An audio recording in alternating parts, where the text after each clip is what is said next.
Hello dear students, welcome back to our channel Richa Bharadwaj exam study. कैसे हैं आप सब? होप सो सब अच्छे होंगे। तो चलिए बच्चों, आज की जो न्यू प्रैक्टिस सेट है हमारी हिंदी की, इसको स्टार्ट कर लेते हैं। उससे पहले आप लोगों से पूछना था कि आप लोगों ने अभी तक पिछली वाली प्रैक्टिस सेट देखी है या नहीं देखी है। अगर नहीं देखी है तो अभी चैनल की प्लेलिस्ट में जाकर देख लीजिए, क्योंकि जितने भी प्रैक्टिस सेट आपके लगभग 50 से ज़्यादा प्रैक्टिस सेट हो चुके हैं। सभी प्रैक्टिस सेट आपके एग्ज़ाम के हिसाब से बहुत ही इंपॉर्टेंट रहने वाले हैं। हिंदी के अंदर कोई भी चीज़ आपकी चेंज नहीं होती है। अधिकतर एग्ज़ाम्स में हिंदी सेम ही रहती है, तो आप लोग बिल्कुल भी टेंशन ना लें। हिंदी की तैयारी आप यहाँ से पूरी तरह से कर सकते हैं। कोई भी क्वेश्चन आपका बाहर नहीं जाने वाला है। पहला क्वेश्चन देख लेते हैं क्या है बच्चों। पहला क्वेश्चन है, लिपि चिन्हों के क्रमबद्ध समूह को क्या कहते हैं? तो ऑप्शन में दिया है अक्षर कहते हैं, वर्ण कहते हैं, वर्ण समूह कहते हैं, या फिर आपका वर्णमाला कहते हैं। तो बच्चों, जहाँ तक लिपि चिन्हों के क्रमबद्ध समूह की बात है तो उसको हम लोग हिंदी में वर्णमाला के नाम से जानते हैं। किस नाम से जानते हैं? वर्णमाला के नाम से। नेक्स्ट क्वेश्चन की तरफ देखते हैं। अगला क्वेश्चन क्या है? अगला क्वेश्चन है, किसी पद, उपवाक्य आदि की विशेषता दिखाने के लिए शब्द के नीचे एक रेखा खींचते हैं, उसे क्या कहते हैं? पूछ रहे हैं यहाँ पर, किसी कोई पद हो गया, उपवाक्य हो गया आदि की जब विशेषता दिखाते हैं तो उसके लिए दिखाने के लिए जो शब्द के नीचे एक रेखा खींची जाती है उसे क्या कहते हैं? प्रश्नवाचक चिन्ह कहते हैं, अधोरेखा चिन्ह कहते हैं, कोष्टक चिन्ह कहते हैं, या फिर तिर्यक चिन्ह? देखिए, प्रश्नवाचक होने से रहा, ये तो वाक्य के एंड में होता है। अधोरेखा है, कोष्टक सभी जानते हैं, तिर्यक चिन्ह है। तो बच्चों देखिए, जब भी किसी पद या उपवाक्य आदि की विशेषता दिखाने के लिए कोई शब्द के नीचे जो अंडरलाइन की जाती है उसको हिंदी भाषा में हम लोग क्या कहते हैं? तो ऑप्शन भी राइट हो जाएगा, उसको हम लोग अधोरेखा चिन्ह कहते हैं। क्या कहते हैं? अधोरेखा चिन्ह कहते हैं। नेक्स्ट क्वेश्चन देखते हैं। अगला क्वेश्चन हमारा है, शुद्ध शब्द चुनना है। क्या चुनना है?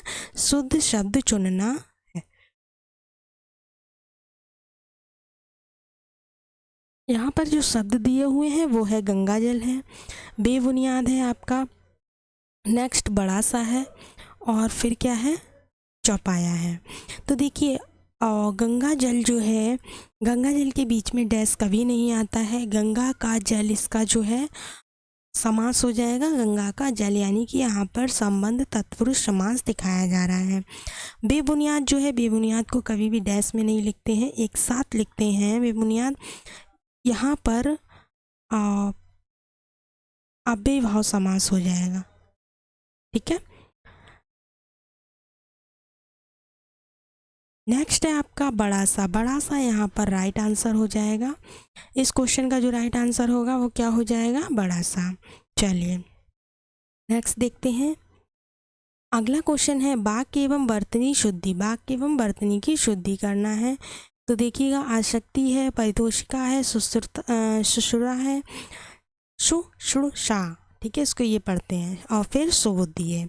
तो इसमें से चारों में से कौन सा ऑप्शन आपका ठीक हो जाएगा, ये आपको बताना है। देखिए, केवल एक की वर्तनी सही लिखी है, या फिर आपकी केवल दो की वर्तनी शुद्ध है, या फिर एक और दोनों की वर्तनी शुद्ध है, या आपका एक और दोनों की वर्तनी अशुद्ध है। तो बच्चों देखिएगा, इस क्वेश्चन में जो है ना, केवल एक की वर्तनी शुद्ध है, यानी कि आसक्ति और परितोषिका ठीक लिखा है। ऑप्शन ए आपका बिल्कुल ठीक हो जाएगा। चलिए नेक्स्ट क्वेश्चन देखते हैं। अचूक विशेषण के साथ उपयुक्त संज्ञा है। अचूक विशेषण जो होता है इसके साथ उपयुक्त संज्ञा कौन सी होगी? तो लगाकर देख लेते हैं। चोट है, नेत्र है, निशाना है, जवाब है। तो देखिएगा, अगर हम यहाँ पर अचूक चोट नहीं हो सकता, अचूक नेत्र नहीं हो सकता, अचूक निशाना बिल्कुल सही है, अचूक जवाब नहीं हो सकता, तो ऑप्शन सी आपका इस क्वेश्चन का राइट आंसर हो जाएगा। नेक्स्ट क्वेश्चन की तरफ मूव करते हैं। अगला क्वेश्चन है, कौन सा सर्वनाम का भेद नहीं है? यहाँ पर क्या पूछा जा रहा है? पूछा जा रहा है यहाँ पर आपको चार ऑप्शन दिए जा रहे हैं, चारों में से कौन सा एक है जो कि सर्वनाम के भेद में नहीं आता है? तो बच्चों देख लेते हैं, इसमें से कौन सा एक है जो कि सर्वनाम के भेद में नहीं आता है। पुरुषवाचक है, गुणवाचक है, निजवाचक है, प्रश्नवाचक है। देखिए, तो पुरुषवाचक आपका किस में आता है? पुरुषवाचक आपका सर्वनाम के भेद में आता है। गुणवाचक आपका किस में आता है? गुणवाचक आपका सर्वनाम के भेद में नहीं आता है। निजवाचक आता है, प्रश्नवाचक आता है, और आपके 3 और बचे हैं। कौन कौन से हैं वो? निश्चयवाचक है, अनिश्चयवाचक है और संबंधवाचक है। 6 प्रकार के सर्वनाम को जो है ना आप लोग कमेंट्स बॉक्स में लिख दीजिएगा, ठीक है। चलिए देखते हैं किस किस बच्चे को याद है। नेक्स्ट क्वेश्चन देखते हैं। अगला क्वेश्चन हमारा क्या है? अगला क्वेश्चन है हमारा, दृश्य बहुत ही मनोरम था, वाक्य के रेखांकित शब्द का विशेषण भेद है। दृश्य बहुत ही मनोरम था, वाक्य के रेखांकित शब्द का विशेषण भेद क्या होगा? गुणवाचक विशेषण होगा, परिमाणवाचक विशेषण होगा, संख्यावाचक विशेषण होगा, या फिर इनमें से कोई भी नहीं? तो बच्चों, इस क्वेश्चन का जो राइट आंसर हो जाएगा वो क्या हो जाएगा आपका? दृश्य बहुत ही मनोरम था, वाक्य में रेखांकित शब्द का विशेषण भेद जो है वो क्या हो जाएगा? गुणवाचक, क्योंकि यहाँ पर गुण बताया जा रहा है। दृश्य जो था बहुत ही मनोरम था। चलिए नेक्स्ट क्वेश्चन देखते हैं। अगला क्वेश्चन हमारा है, दो प्राणियों तथा वस्तुओं के बीच की तुलना की जाती है तो क्रिया किस रूप में दिखाई पड़ती है? यहाँ पर पूछ रहे हैं, जब दो प्राणियों तथा वस्तुओं के बीच तुलना की जाती है तो जो क्रिया है वो आपकी किस रूप में दिखाई पड़ती है? मूलावस्था में होगी, पूर्वावस्था में होगी, उत्तरावस्था में होगी, या फिर आपकी उत्तमावस्था में होगी? तो बच्चों देखिए, ये जो दो प्राणियों या वस्तुओं के बीच जब भी तुलना की जाएगी तो आपकी उत्तरावस्था होगी। कौन सी होगी? उत्तरावस्था हो जाएगी। नेक्स्ट क्वेश्चन देखते हैं। अगला क्वेश्चन है, लिंग बताइए, यानी कि मनगढ़ंत का लिंग बताना है। यहाँ पर पुल्लिंग है, स्त्रीलिंग है, उभयलिंग है, नपुंसकलिंग है। देखिए मनगढ़ंत तो आपका कैसे बना सकते हैं, तो इसमें लगाकर देख लेते हैं। मान लीजिए हम कह दें मेरी मनगढ़ंत कहानी, ठीक है, ये भी ठीक है। मेरा मनगढ़ंत ख्याल, ये भी तो कह सकते हैं ना। तो ये किस में चला जाएगा? आपका उभयलिंग में चला जाएगा, यानी कि इसको स्त्रीलिंग और पुल्लिंग दोनों में ही यूज़ किया जाता है। चलिए नेक्स्ट क्वेश्चन क्या है? अगला क्वेश्चन है, निम्नलिखित विकल्पों में से कौन सा वचन जोड़ा सही नहीं है? सोना सोना, धेनु धेनुएं, छात्र छात्रगण, आटा आटे। बताइएगा इसमें से कौन सा जोड़ा है जो कि सही नहीं है? तो ऑप्शन डी आपका बिल्कुल सही हो जाएगा। आटा को आटे नहीं कहते हैं, ठीक है। चलिए अगला क्वेश्चन देखते हैं। वह खा रहा था, मैं खा रहा था, कौन सा काल है? वह खा रहा था, इसमें खा रहा था कौन सा काल हो जाएगा? पूर्ण भूत होगा, अपूर्ण भूत होगा, संदिग्ध भूत होगा, या फिर आपका सामान्य भूत होगा?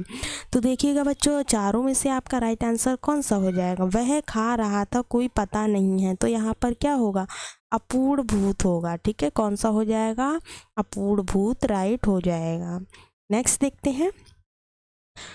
अगला क्वेश्चन है, राम की गाय चरती है, वाक्य में कौन सा कारक है? क्या कह रहे हैं? राम की गाय जो है वो चरती है, इस वाक्य में कौन सा कारक है? कर्ता है, कर्म है, संबंध है, या फिर अधिकरण है? तो बच्चों हम यहाँ पर बात कर रहे हैं राम की गाय चरती है, तो इसमें जो है आपका कौन सा कारक हो जाएगा? तो ऑप्शन सी आपका बिल्कुल ठीक हो जाएगा, यानी कि यहाँ पर संबंध कारक हो जाएगा। चलिएगा नेक्स्ट क्वेश्चन देखते हैं। कारज किस प्रकार का शब्द है? किसकी बात की जा रही है? कारज। कारज किस प्रकार का शब्द है?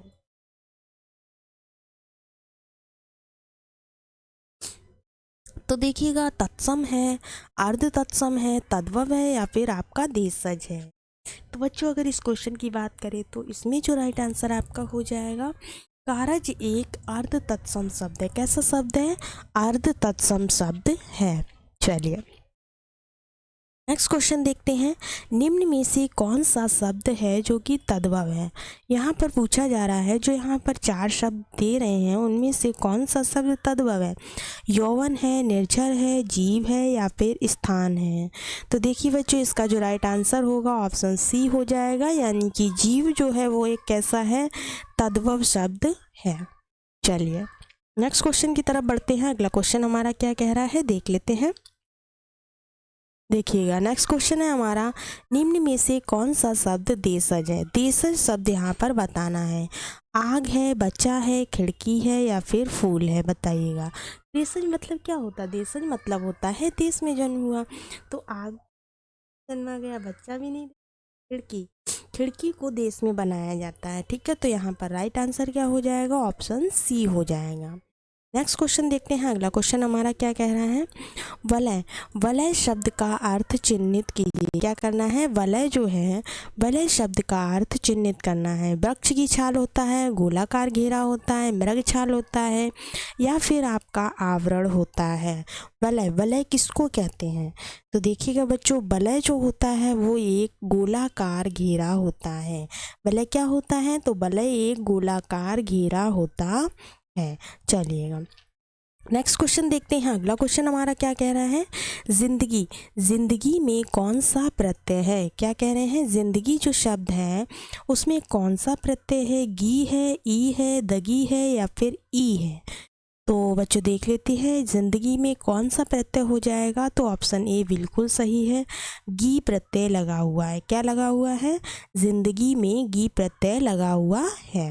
नेक्स्ट देख लेते हैं। अगला क्वेश्चन हमारा है, निम्न में से कौन सा आधि व्याधि शब्द युग में आधि का अर्थ है? यानी कि जो आधि व्याधि शब्द युग है उसमें आधि का अर्थ बताना है।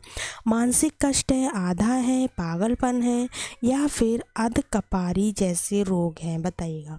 तो देखिए बच्चों, इसका जो राइट आंसर हो जाएगा, आधि का मतलब होता है मानसिक कष्ट। ठीक है, क्या होता है? मानसिक कष्ट होता है। नेक्स्ट क्वेश्चन देख लेते हैं। अगला क्वेश्चन हमारा क्या है, अभिधन उदय की संधि कीजिए। क्या करना है? अभिधन उदय की संधि करना है। अभ्युदय होगा, अभ्योदय होगा, अभिउदय होगा या फिर अभिउदय होगा। तो बच्चों देखिए, इस क्वेश्चन का जो राइट आंसर है वो आपका ऑप्शन बी का ए हो जाएगा। क्या हो जाएगा? अभ्युदय हो जाएगा। अभिधन उदय का जो संधि है वो क्या हो जाएगा? अभ्युदय हो जाएगा। चलिए नेक्स्ट। चलिए बच्चों, आपकी क्लास यहीं पर एंड करते हैं। होप सो आपको क्लास पसंद आई होगी। अगर चैनल पर पहली बार विजिट कर रहे हैं तो चैनल को लाइक कीजिए, सब्सक्राइब कीजिए और शेयर कीजिए। मिलते हैं नेक्स्ट वीडियो में, तब तक के लिए धन्यवाद।